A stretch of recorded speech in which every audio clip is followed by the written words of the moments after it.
I'm a businessman that caters to everyone. So, I serve meat in my restaurant. I don't think it's not fair to harass, bully, and speak hatred. I'm being called a murderer.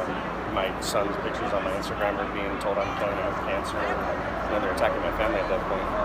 There's been threats, maybe not from their organization, but cause and effect when things go out on the social media. People within that community are making death threats at this point.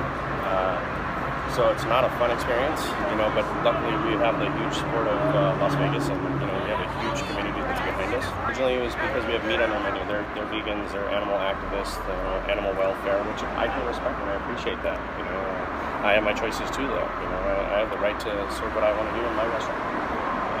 And I source responsibly. I'm not serving factory farm food. Everything I know the farmer, I know where it comes from, I know where my fish comes from, to the boat, to the fisherman, how it's caught. So I do everything as responsibly as I can. To peacefully assemble and protest anywhere that serves anything, but obviously meat and dairy, as we are all vegans, we definitely protest these type of places. But specifically with this location, they're serving the foie gras, they're serving sweetbreads, they're serving all these different things, lamb neck.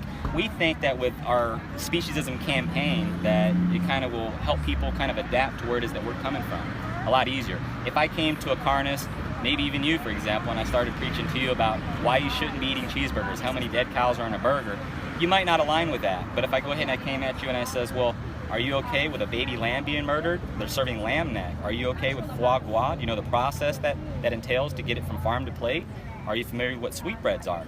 You may think differently and you might align with us a little bit better. So we use that approach just to kind of get people to understand where it is that we're coming from a vegan perspective. And what is the ideal outcome? The ideal outcome, good question. Man, I wish he should be asking me these questions, Brian should. But great question. So the ideal outcome is we are hoping that he takes away the foie gras off his menu.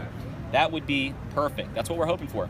Clearly, we can't expect to have the outcome of him to shut the place down, the restaurant. We can't anticipate that. That would be the perfect world. But we can be hopeful for that. It's a win-win. We can have the foie gras taken off. It feels like then we can go ahead and move on to another campaign, to another establishment.